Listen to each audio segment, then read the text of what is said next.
Joining me now, California Republican Congressman Ed Royce, chairman of the Foreign Affairs Committee. Congressman, let me build on that point, what we just heard from Mitch McConnell there in this critique of when Khatallah gets read his Miranda rights. I'm guessing you don't have an update on that, but the idea that he's being interrogated on the USS New York, it seems to me, reading between the lines, they're going to do one set of interrogation before they read him his rights. Is that the sense you're getting? That's the sense I get as well. All right.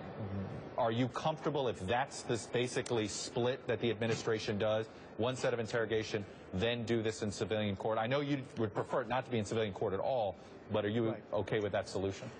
Let me just share with you some of my quick observations about the way this was handled. Ansar al-Sharia, and of course Khatallah heads up the Benghazi chapter of that organization. They took credit the night of the attacks for the. It then took us 16 months to get them designated as a foreign terrorist organization. It took us 19 months to take him into custody at a time when we knew where his residence was and he was doing interviews with the press. They'd had 2 attacks prior to the Benghazi attack on our forces, 2 bombings there. Yeah. So there's no question about his guilt, right?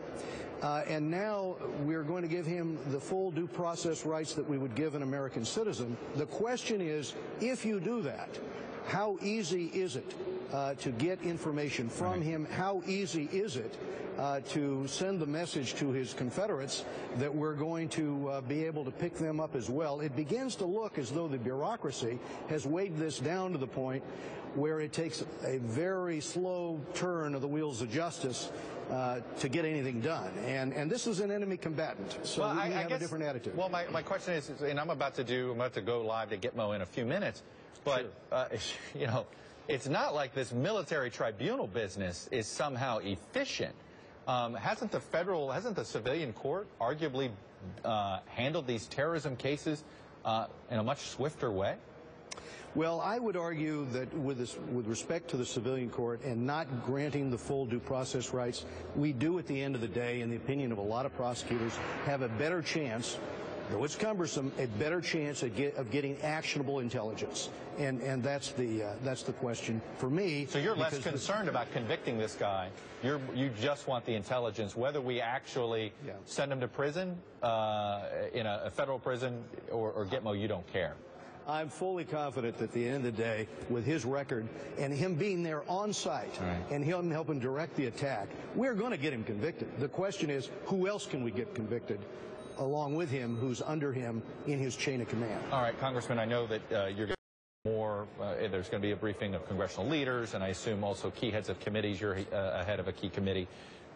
Airstrikes have been, we have multiple sources telling us that the massive shock and awe type of airstrikes have been ruled out because of a targeting situation. I know you were somebody that called for airstrikes. I just wanted to get your reaction to that.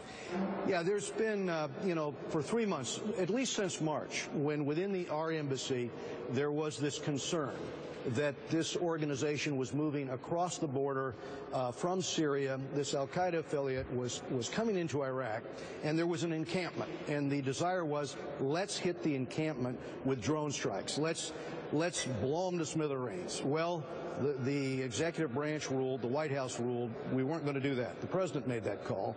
Subsequent to that, some weeks ago, the government in Baghdad itself said, these columns are on the march.